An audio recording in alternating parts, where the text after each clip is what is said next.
Hello po mga ka-DDS, kamusta kayo? Ayan, bati muna po tayo ha.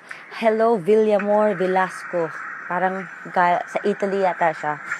Lucille Estoque, Chris Mico, Johnny Guillermo, Kuya Larry Hello po Bagwisa, mga ka-DDS, kamusta kayo? si Jerson T. Ayan po tayo Sajuga, ha. Hello Villamor Rona Velasco. Garado Parang Asuncion. sa Italy Ay, yata siya. sorry, naka-on pala yung aking volume. Ivy Basco Magpile, Mick Taker, si RB McKinley, hello from Jeddah. Hello sa'yo, Brother Jeremiah Manalo. Eden Penamante, Carl Ventura, Christian Paul Cerdevilla, J.K. Jimenez, Hola from Madrid, sabi ni Catherine Solivio Alaba. Sabi naman niya, Moncal de Vera? Ay, Raymond de Vera Bahrain. Yan mga kadidias may hawak tayong banana ngayon kasi mainam kumain ng saging bago matulog dahil it promotes good sleep. Okay? Nakalimutan ko na kung anong meron sa saging na nakaka-relax ng ating brain at nakakatulong sa mahimbing na pagtulog. Yun na nga po, ang daming mga pangyayari, pero pag-usapan po muna natin yung nakakagimbal, di ba, na statement ni Pangulong Duterte sa China. Usap-usapan po yan. At maging ang ibang mga writers ng mga broadsheet newspapers sa US ay nagpahayag din ng kanilang mga opinion patungkol dito. So ngayon, ang alamin natin ay yung opinion ng ordinaryong mamamayang Pilipino. Opinion po nating mga ka-DDS. Okay. So ano po ang inyong masasabi doon sa sinabi ni Pangulong Duterte na tayo ay hihiwalay na sa US at tayo ay sasama na sa China. Ayan, yung bang, yun ang sinabi niya, di ba? Eksakto eh. Binanggit pa nga niya rin yung Russia doon. Parang it's the Philippines, China, and Russia against the world. Okay. So, ano po ang inyong opinion dyan?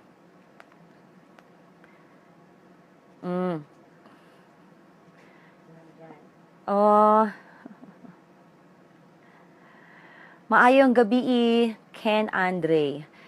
Hello po sa ating mga kababayan dyan sa Saudi. Naka-tune in po si Galasinaw RJ. Ayun, ako po kung tatanungin niyo ako, excited po ako. Excited po ako sa mga nangyayari ngayon. Excited po ako sa plano po ni Pangulong Duterte. At sobrang positibo po yung kanyang state visit sa China. At ipinakita rin ng China yung kanilang mainit na pagtanggap kay President Duterte. I think parang 5 taon yata ang nakalipas. 5 years ata na may huling Pangulo ng Pilipinas na bumisita sa China. Kaya yun po, 'di ba? May red carpet, may lahat, may ibang klase talaga ang pag-welcome sa kanya. Ano po ngayon ang opinion nyo dito? Sabi ni Mona Balmonte, may tiwala kami sa ating Pangulo. Sigurado kami may magandang epekto ito sa ating bansa. Hello po kay Jocelyn Laguda, watching from UK. Sabi ni Israel Oporto, tama po ang pasya ni Pangulong Duterte na kumalas na sa alliance sa Amerika. Kung kayo ay nakatira dito sa Amerika, ay mararanasan nyo din ang nararanasan namin dito. Basura na po ang tingin ng mga Amerikano sa mga Pilipino dito. Ayan. Galing po yan kay Israel B. Oporto na nasa Amerika po sigurado ngayon. Ayun. Salamat po ha, Israel, sa iyong comment. Sabi ni Paz Gayramara, wala naman nangyari sa atin under USA. Tommy Mekla Serino, maayong gabi, Miss Mocha. Tune in po kami sa UAE. Simula na ng pagbabago. Ayan, hello po sa ating mga mahal na mga kababayan, mga OFW natin dyan sa UAE. Sabi ni Camp Bujog, "Hi Miss Mocha, kinabahan ako sa desisyon ng ating presidente from Doha, Qatar." Halo-halo po kasi ang reaksyon ng ating mga ka-DDS, halo-halo ang reaksyon ng Pilipino, tayong mga Pilipino sa naging announcement ni Pangulong Duterte. At may kinabahan, may negatibo, mayroong positibo, mayroong mga excited. Kaya alamin po natin ang pulso ng ordinaryong mamamayang Pilipino. Dito po, pag-usapan natin. Sabi ni Rafi Lucas, Mocha, yung mga nag-e-epal na pinipilit nila US, ako maka-US din. Pero, change is coming nga, diba? So, I support tayo sa presidente natin, imbis na i-crab mentality natin. For me, di ako against sa China-Russia alliance. I support Digong. Sabi ni Rafi Lucas. Dennis Velasco Española, scary. Yun, nakakatakot daw. J. Garboy Garcia, sabi niya, paano po ba mag-share ng photo dyan sa page ng Miss Mocha? Hashtag lang po, hashtag Mocha Uson Vlog, para makita ko po ang photos na gusto nyong i-share. Sabi ni Ken Andre, ayos lang yan para sa bayan, ma'am, kasi alam natin na para sa pagbabago ang plano ni President Duterte. Hello po kay Shelly Vargas Hammers. Hello Mocha, watching live here in Northern California. Okay. So, ang usapan po natin dito mga ka-DDS, usapang ka-DDS talaga. Kasi syempre po, yung mga dilaw na parang ganito, saging, sarado na pang utak nila. At mukhang sila yung nakikinabang sa USAID. Sila po yung mga nakikinabang galing sa Amerika. So, usapang ka-DDS po ito. Sabi ni Jonas Vincent Javier, naniniwala kami kay President. Sabi ni Jen Gomez, para sa akin tama ang ginawa ni Tatay Digong, ang pagsama sa China. Naniniwala ako na alam ni Tatay Digong ang lahat ng ginagawa niya. Ang kailangan ngayon na ipagdasal natin siya para sa kalusugan niya. Hello from Hamburg, Germany, Christina Carter. Ayan, maganda rin po marinig din natin yung mga ka-DDS sa ibang panig ng mundo. Ayun nga, sabi po ng isang ka-DDS natin sa US, si Israel, yun nga, happy nga siya na ganito nangyari dahil parang ang experience niya sa Amerika, iba yung pagtrato sa mga Pilipino doon.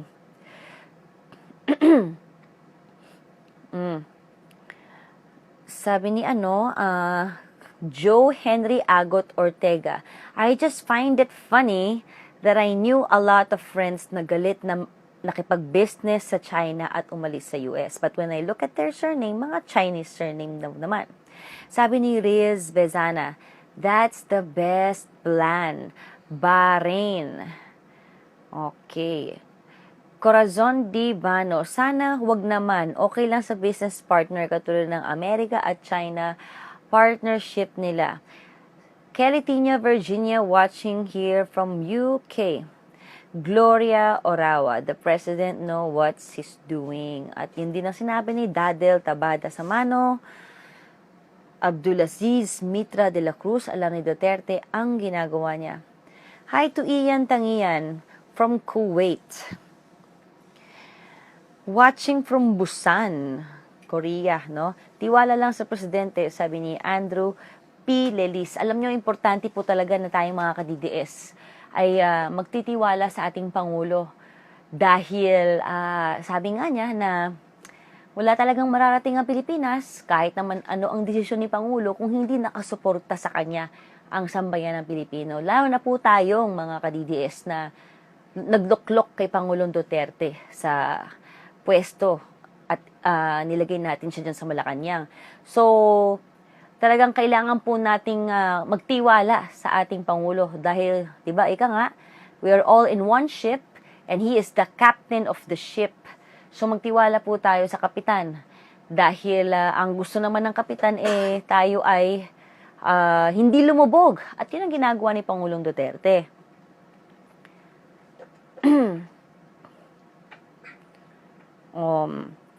Sabi ni Elmer Abanilla Alido, tama lang nasasakay tayo sa bangka ng China Kasi sila ang ating kapitbahay at mahirap na makipag-away sa neighbor. Kaya tama lang ang desisyon ni Tatay D, panahon na. May point ka po, Sir Elmer Abanilio Alido. Siguro nga, di ba, parang naging malamig ang relasyon ng Pilipinas sa China. Parang isang relationship na, alam mo yun, na nanlamig at may hindi pagkakaunawaan. Pero nakita natin yun nung naglanding si Pangulong Duterte sa Beijing at sinalubong siya ng mga opisyal ng China, talagang parang LDR, long distance relationship, na ngayon lang uli nagkita. At very warm ang welcome sa kanya at ang daming interpretasyon na sinasabing magandang senyales ito.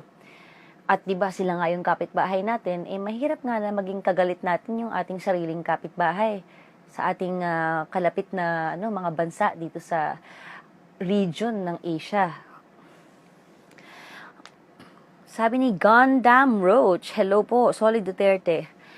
Sabi ni Lucille Estoque, di ko alam kung tama yung desisyon ni President Duterte. Kasi dati sabi ko, kailangan natin ng Amerika kung gigirahin tayo ng China. Pero ngayon, di ko alam ang masasabi ko, pero suportado ako doon. Siguro alam niya, ginawa niya dahil maraming umaasa sa kanya, kaya tiwala lang. Tama po. At hindi naman po sinabi ni Pangulong Duterte na isusuko niya yung Scarborough Shoal, yung, di ba, yung West Philippine Sea na sinisuko natin yun. Hindi naman po yun Ang nangyayari po ngayon ay pinapalakas ni Pangulong Duterte yung ating relasyon sa China. Abdullah Somander, for me, regardless kung anong sabihin ng dilawan, digong pa rin ako 100%. Sabi ni Jerome Navs, lahat ng state visit ni Tatay Digong, punong-puno ng mga Pilipino. Totoo po yan, napanood natin sa Facebook. Dahil gusto nilang marinig si Tatay Digong. Go, go, go, go, Tatay. Ayan po, nagmimistulang parang panahon pa rin po ng kampanya, sa lahat po ng state visit ni Pangulong Duterte, Indonesia, Brunei, saan pa ba? Vietnam, ito nga yung sa China. Talagang yung mga Pilipino doon, Duterte, Duterte. Mismong mga ibang lahi ay nagpapapicture kay Pangulong Duterte. Arvin Kenneth Cruz. Hi, Miss Mocha. Greetings from Bangkok, Thailand. Arvin Kenneth Cruz. Okay. Dito sa Thailand, they are also more on China. So, ang daming infrastructure investments from China dito. At ramdam ng mga Thais ang magandang buhay. Sana sa atin ding mga Pinoy.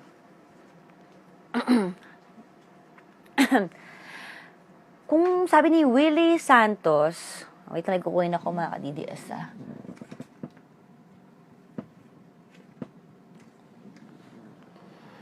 Parang nauuhaw po ako. Wait lang po.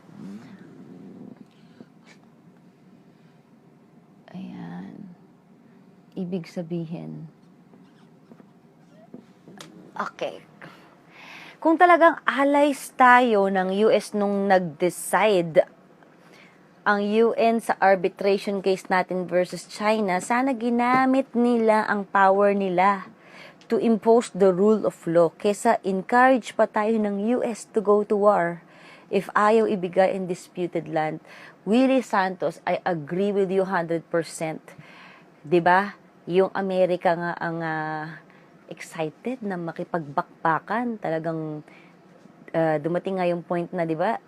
Talagang yung barko ng Amerika, yung Navy ship, dumaan sa West Philippine Sea.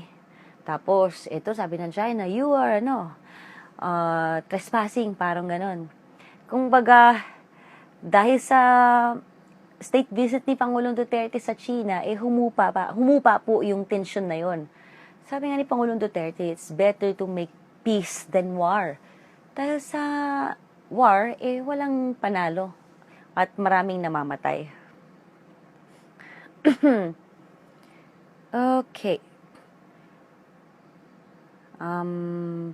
Sabi ni Janice Olivar Mulato, Miss Mocha, I'm from Davao. Magtiwala tayo kay Tatay Digong. hindi niya tayo ipapahamak. Our president is a political genius and a brilliant strategist. Opo, agree po ako kay Ma'am Janice Olivar Mulato. At yung marami na pong alam si Pangulong Duterte eh. Alam niya na yung history. Sabi nga niya, graduate siya ng geopolitics, na pag-aralan po niya yan. At mas malalim pa po yung ugat ng history natin with US, pati ang China.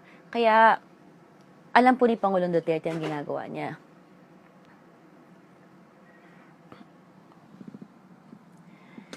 Sabi po ni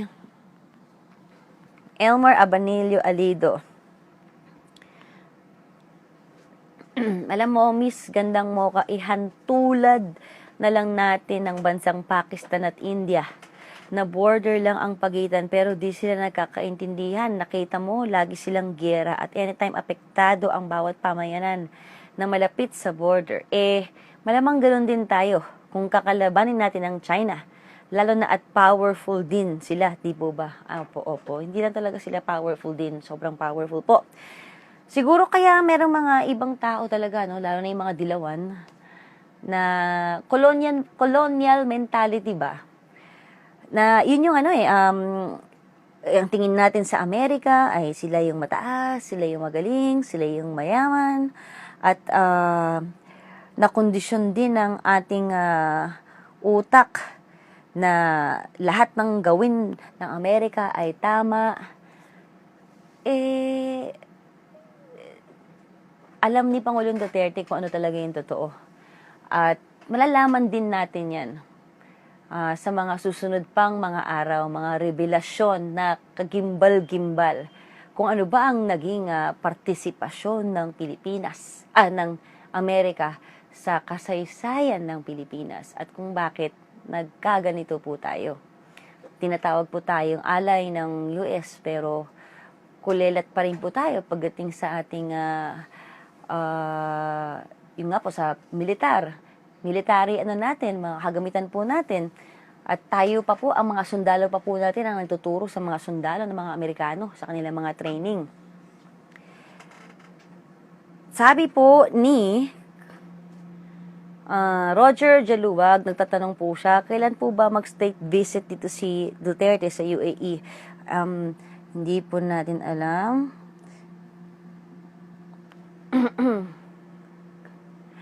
Meron nga po akong nabasa editorial, New York Times ata, New York Times, opo, the New York Times po ata yun. Ang sinabi hayaan nyo nang umalis ang Pilipinas, sabi. Hayaan nyo nang umalis ang Pilipinas sa Amerika. Wala rin namang kwentang alay yan, sabi. At hindi daw tayo kawalan sa Amerika. Hahanapin ko po yun, mga ka-DDS. Ang sabi nung nagsulat ng article na yun sa New York Times, wala naman daw pakinabang sa atin ng US. Totoo po ba yun? At hayaan, sabi daw doon hayaan na lang ang Pilipinas na mag-suffer. Sabi, tignan natin, magiging parang Venezuela din yan. Babagsak yung Pilipinas dahil sa pagkalas sa US. Yun ang sabi po nung isang editorial po ng isang newspaper, yung New York Times. So naniniwala po ba kayo na walang pakinabang sa atin ng Amerika? At ayun nga, hindi naman daw tayo kawalan sa kanila. Ted Panganiban Andrada, hi Mocha, watching from United Arab Emirates. Daming DDS dito. Sana makarating si Mayor Digong dito. Nako ka DDS, Ted Panganiban Andrada. Sigurado naman po ako na pupunta po dyan si Pangulong Duterte dahil napakarami pong Pilipino dyan sa UAE. Legnav Porela, Digong, punta kayo sa Manchester, UK, please. Sabi ni Mateo, Nukimizo o Wabmay. Delikado si Digong yan. Di papayag ang kano. Tanong po ni Arnel Bernales, Mocha, ask ko lang, bakit hindi pa makulong si Didima? Diba ang daming ebidensya, bakit hanggang ngayon di pa rin makulong? Ano bang meron dyan?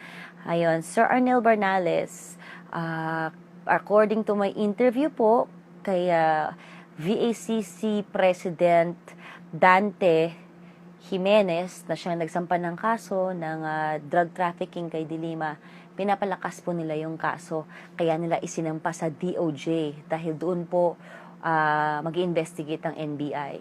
Kaya, ayun lang po, tiwala lang po. Huwag tayong mawalan ng pag-asa. Dems Leoric Mudskill Balida. Territory po ang hangad ng Amerikano sa atin at gusto nilang kontrolin lahat ng mga nasasakupan nila. I agree with you, Dems Leoric Mudskill Balida. Sino ba ang nagpapasimu ng gera po sa buong mundo? At lahat nga po talaga ay gusto nilang sakupin. Talagang nagulantang po sila dito kasi gustong ipakita ni Pangulong Duterte na hindi na tayo pwedeng kinakawawa o minamaliit. Gusto ni Pangulong Duterte na maging pantay din po ang pagtrato sa atin bilang mga Pilipino, na maging totoong real sovereign state na hindi lang sa salita. Talagang maipakita natin na kaya po nating tumayo sa ating sariling mga paa. At marami ang gusto mag-invest sa ating bansa, hindi lang Amerika. Sabi ni Nathaniel Francisco, still Duterte diehard supporter. Mga iba naman, tignan natin, di palaging nakadikit sa Amerika, pakailamero kasi. DDS here in Riyadh, KSA. Sabi ni Vincent Duat, war is business. USA is top exporter of weapons. Opo, napanood ko nga rin po yan sa YouTube. Na yun nga po yung kanilang top number 1 business, yung exportation of weapons. Sabi ni Teb Reed, hindi naman ang US ang maapektuhan kung mag-war, kundi ang mga Pilipino at China. Ang US ay tataas ang ekonomiya nila dahil sa war. Tama po, sabi ni Ted Reed. Kasi nga, ang top exporter ng mga weapons ay ang USA. Kaya siguro nila gustong makipagbakbakan, sabi po ni, teka po, lumampas. Legna Porela, Mocha, kung may mag-connect lang sana sa akin sa education minister natin, magtuturo para makatulong ako sa mga Pinoy. Legna Porela, sige po, subukan po natin makuha po ang DOE, may interview rin po natin sila. So, as of now po, ang nakuha pong investment, ang papasok pong investment sa ating bansa ay 650 billion pesos. Ayan po, produkto po ito ng state visit niya sa China. 650 billion pesos. At ngayon po, nasa China din lahat ang 400 businessmen na interesado pong mag-invest sa Pilipinas. So, napakaganda pong mga pangyayari, Marami dahil, biglang nagkaroon ng interest ang mga business people sa ating bansa. At, nakaka-proud lang po. Nakaka-proud lang po yung pagtrato kay Pangulong Duterte saan mang bansa siya magpunta. Dahil, kung paano nila itrato si Pangulong Duterte, yun po ang nararamdaman nating mga ordinaryong Pilipino. Dahil si Pangulong Duterte, he is our representative. He represents the Filipino people. Tayong mga nagluklok sa kanya, sa pwesto ng pagiging Pangulo. Kaya nung napanood ko po, yung binibigyan siya ng welcome ceremony, ganyan, nakaka-proud lang po. Nakita rin yung ating bandila ng Pilipinas na nandun sa Beijing, dun sa hotel, napakataas nung Philippine flag, tapos may 4 na Chinese flag sa ilalim nito. Ayun, so nakaka-proud lang po talaga. Hindi na kailangan mag-jet ski, di ba? Even better than President Duterte riding the jet ski. Si Pangulong Duterte binigyan po talaga ng napakagandang welcome ceremony. So, Eliseo Bitwa Peter, ang sabi niya, alam ng lahat dyan. Alam ng lahat kung ano ang talagang plano ng mga Amerikano. kung makuha nila ang plan sa pag-open ng open sa gas ng Pinas. Sabi ni Aristotel Aris Lacostana, palitan na natin ang spam ng maling. Baka dyan tayo magbabago. Salamat po. Hello po kay Marlene Carpentero, Sumading, watching from Riyadh, KSA. Di ba pagkatapos po ng state visit ni Pangulong Duterte sa China, ang susunod naman Japan? At ang nagiging direction po talaga, ang emerging superpowers po ay China, Russia, at nagiging iba na po talaga ang takbo globally. Parang natitreten po ang Amerika. Di ba nga, ang Japan at Russia ay nagkaroon po ng negotiation. Nagkaroon sila ng parang peace talks po, So, ayun, maganda po ang nangyayari dito sa region ng Asia. Masyado po kasi tayong utak yung colonial mentality, feeling natin mas superior sila, tayo little brown brother. Ganun po talaga kung kinondisyon ang ating utak ng mga na sinasabing masama ang mga Chinese, masama ang China. Mabuti nga po na nagpunta si Pangulong Duterte sa China to see for himself kung, 'di ba, ano ba talaga ang estado ng relationship natin with China. Kaya yun nga po, ang galing lang. Sabi ni Bunso Bragais, Tatay Digong is the observer person for the past decade ni hindi tayo umangat. Sabi niya nga, nasa runway tayo. But we never lift up sa larangan ng ekonomiya, sa mga armas at teknolohiya.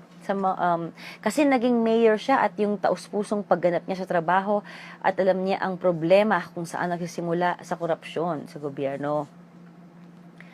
Sabi ni Ariel Bedania, Hi Mocha, ako po si Ariel from Italy. Sa totoo lang, ngayon lang ako nakakita ng tunay na pangulo. Para sa akin siya ang tunay na ama ng bansa natin. Tama po, kay sarap pong gumising araw-araw na malaman natin meron tayong pangulo na talagang nagtatrabaho. Alam niyo po yun, talagang feeling po natin tatay natin siya, Tatay Digong. Kasi kung isipin nyo, dapat he is enjoying his retirement. Lolo na siya. Sana kasama na lang niya yung mga apo niya. And he didn't expect to win. Dahil nanalo siya, isinakripisyo niya yung pangsarili niyang comfort. Pinili niya ang magsilbi sa atin. Tapos, kung sana nga merong pwede kaya yun, kasi namimiss natin yung tatay natin. Dahil namimiss natin si Tatay Digong, gusto natin malaman kung nasaan siya, baka pwede magkaroon ng app, Where is Tatay Digong? Or Where is Duterte? Anyway po, yun na nga po, ibalik tayo sa usapang China at Amerika. Kung sa pakikipagkaibigan o alyansa ang pag-uusapan natin, ang tagal na po nating kaalyansa ang Amerika, 'Diba? Pero umangat ba tayo? Yun po ang tanong Bakit kaya ganito? Ganito pa rin ang Pilipinas. At ganito ang tingin sa mga Pilipino. Ngayon lang nagkaroon ng alam niyo yun, yung pakiramdam ang Pilipino na maging proud uli, na maging Pinoy. At kung saan man magpunta ang mga Pinoy at pag tinanong sila ng ibang lahi, ngayon na sinasabing, your president, very good.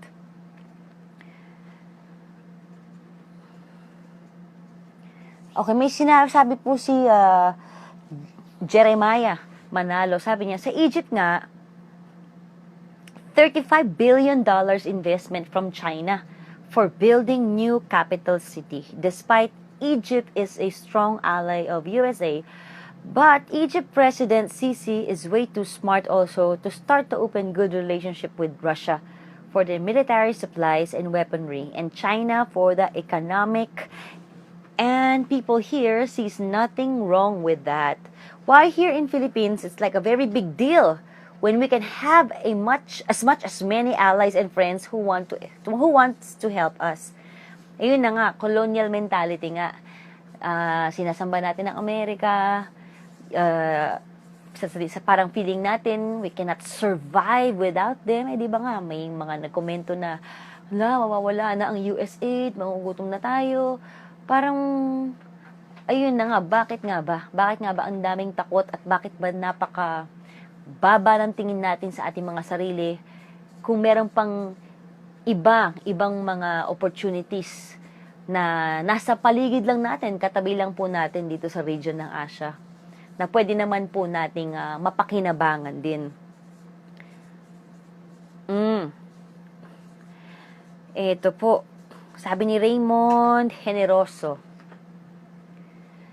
good day to you at sa lahat. My advice to all, huwag husgahan ng Tatay Digong if hindi tayo pamilyar sa Saiwar at geopolitics. Alam niya ang ginagawa niya. Oo, tapos sabi nila, may isa pa dito, oo nga, yan, yung mga dilaw ang magugutom. Siguro nga, kung alis ang Amerika, at kung talagang puputulin na ni Tatay Digong ang ating alliance with America, eh, ang una magugutom dyan ay si Mar Rojas at si Agot siguro po. Di ba nga po yung mga NGO o yung mga foundation na nakakatanggap po ng USAID, Jerry Rojas Foundation pala. Nakapangalan po sa tatay ni Mar Rojas at ang chairman po noon ay syempre yung nanay ni Mar Rojas. So, kaya naman pala talagang against itong mga dilaw na to dahil mawawalan po sila ng tulong. Yun nga, hindi naman natin napapakinabangan yan. Leslie Huwinda, expect good things to happen, think positive. The outcome will be positive. What can we only hope to our tatay is to pray and pray that God will protect and guide him whatever he does and wherever he goes. God bless us all. Tama po, ipanalangin po natin ng ating Pangulo at syempre ang ating bayan. Agree po ako sa inyo, Ma'am Leslie Huwinda. Very positive po talaga ang mangyayari. At importante po na tayo pong mga ka-DDS ay todo suporta po sa desisyon ni Pangulong Duterte. Dahil wala pong mangyayari kahit maganda ang desisyon niya kung hindi tayo susuporta sa likod niya. Ito po, sabi ni Legnav Forella, hindi naman dapat putulin yung relations natin with USA. But, damihan natin yung relations natin with other countries. Walang ginawa na yung USA. Sabi ni Rodrian Villena Collado, kahit iba-iba man ang relihiyon natin, pero sa kabilang banda, pare-pareho pa rin tayong mga Pilipino. At iisang bangka lamang ang sinasakyan nating lahat. Yun ay ang Pilipinas at ang nagsisilbing kapitan ay si Pangulong Duterte. Kaya dapat nating suportahan ang ating pinuno para di tayo malubog pare-parehas. I agree with you, Rodrian. Si Pangulong Duterte po, he is the captain of the ship. At tayo pong lahat ay nasa isang malaking barko, tayo mga Pilipino. Kaya importante na suportahan po natin ang ating kapitan. Maganda rin po talaga mga ka-DDS, manood tayo ng mga YouTube videos, magbasa-basa rin po tayo patungkol sa mga nangyayari globally. Kasi pabagsak na po talaga ang Amerika. At alam naman po ng lahat yan tayo lang mga Pilipino ang bulag na ang tingin pa rin natin sa Amerika. Parang Diyos. Kaya po, wag po tayong umasa sa mainstream media. Ilang mainstream media dyan na maka-Amerika. Dahil po yung mga oligarchs na yan na nagmamay-ari ng mga newspaper na yan at TV network, ay sila po yung nakikinabang sa USAID. Hindi naman po tayo mga ordinaryong Pilipino. Kaya po, I advise po, mag-research po tayo patungkol sa direksyon ng Amerika ngayon at ng nangyayari globally, at makikita po ninyo kung bakit magandang desisyon ang ginawa ni Pangulong Duterte na sumama po sa China at may balak din pong makipag-alyansa sa Russia. Ako po, very positive po ako. Iyon ang reaction ko. Very positive po ako sa desisyon ni Pangulong Duterte. Sabi ni Aisha, dugasan, bigyan ng saging si Agot at si Mar.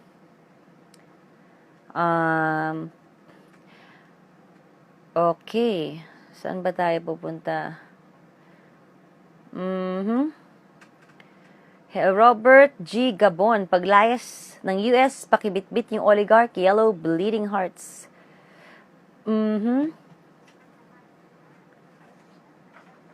Sabi ni Ernie Weng Robles, alam nyo kung gaano karami ng Pinoy dito sa Amerika na dito na lumaki, pag inalis ng Pinas ang US, maraming magagalit. Ayan po. So sabi ni Ernie Weng Robles, maraming Pinoy ang nasa Amerika. Doon na rin lumaki. Pag inalis ng Amerika ang US, marami ang magagalit. Okay? Sabi ni Saida Dagadas Unayan, lamang mismo ka yung katulad ng sabi ni Tatay Digong na bakit nga ba walang visa ang mga Amerikano pag pumunta sa Pilipinas. Pero samantala pag mga Pilipino ang pupunta sa Amerika ay nire-reject ang application natin at di pwede pumunta. Yun lang ang isipin natin. Sabi ni Wendy, ang dami nyo kasing batikos kay Tatay Digong, di nyo siya hayaan sa mga ginagawa niya. Sumuporta na lang sana kasi tayo. Kung nagkamali siya dun, kaso magsalita, hi, nyo, ate mo ka. Ay, ano? I love you po, Segway Idol. From Taiwan, hello po. As within Quiz Amol, may tiwala ako sa ating Pangulo. May maalam kasi siya na hindi natin alam at baka hindi pa natin panahon para malaman. Magtiwala na lang tayo at suportahan ang ating Pangulo. Kaya natin to, basta tulungan lang. Tama po kayo, sir. Sumasang-ayon po ako sa inyo.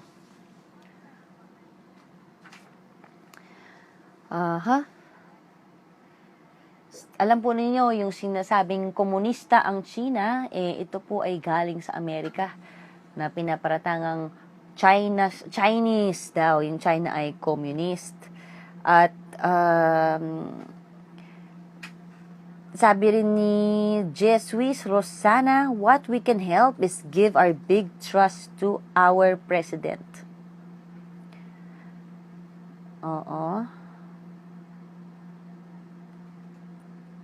Marlene Taferner, dun na lang sila tumira sa Amerika para maranasan nila ang racist. Prince Jer Vuelta Patung, hi Mocha, I'm watching from Madrid, Spain. Natutuwa ako sa kasipagan mo sa pagbabalita ng kagandahang nangyayari sa ating bansa now na si Tatay Digong at sa walang sawa mong suporta sa ating mahal na Pangulo. God bless us all, especially now kakatapos ng bagyong Lawin. Salamat po, Prince Jer Vuelta Patung.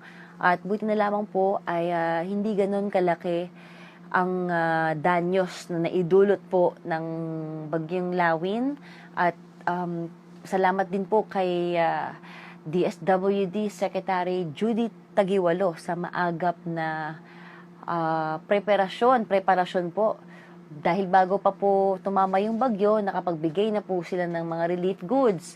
Kaya ayun po, good job po Secretary Judy Tagiwalo ng DSWD. So, conclusion na po tayo mga ka-DDS. Wag na po tayong umasa sa Philippine media. Naku, kanina po kasi yung statement ni Pangulong Duterte, patungkol sa pagsama sa China at sinabi niyang mag-goodbye na sa Amerika. Asahan po natin na iba po talaga ang magiging balita at mapapansin nyo siguro sa lalabas sa mga newspaper na magiging hindi pabor ang isusulat dito. Siguradong negatibo. Kaya doon natin mapapatunayan kung sino ba ang tinatamaan o sino ba ang tumatanggap ng USAID.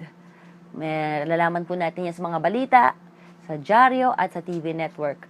Kaya po, tutok po tayo sa PTV4 at Thinking Pinoy kung saan siya ay mismong nasa China. At syempre kay Miss Sas Rogando Sasot na talagang may educate po tayo sa mga bagay-bagay na yan.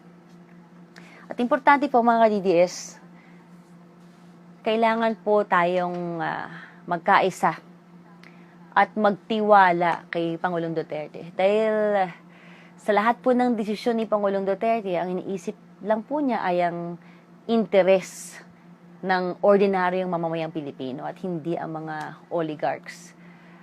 At suportahan po natin dahil kahit anong ganda ng kanyang mga hakbang at mga desisyon, kung hindi naman po tayo magpapakita ng 100% na pagsuporta, mahihirapan po siya at mawawalan lang din po ng saysay ang mga gagawin niyang mga magagandang desisyon, hakbang, dahil po sigurado pong sisiraan siya. Sisiraan po si Pangulong Duterte ng mga oligarchs, mga sinasambaang Amerika, ang mga dilaw, at ang ilang media dyan. Kaya po, suportahan po natin si Pangulong Duterte at magtiwala po tayo sa kanya. Iisa lang po, nasa iisang malaking barko po tayo. We're all in one ship and the President Duterte is the captain, kaya po tiwala po tayo sa kanya. Kaya po, mga ka-DDS, walang bibitaw. Sama-sama po tayo. At mabuhay po tayo mga Pilipino. Ngayon lang po talaga natin naramdaman ng pagiging proud na maging Pinoy. Kaya po mabuhay po ang Pilipinas, mabuhay po ang Pilipino. We deserve the best. Sawa na po tayo sa pang-aapi. Kaya po, Pangulong Duterte, we support you. Salamat mga ka-DDS.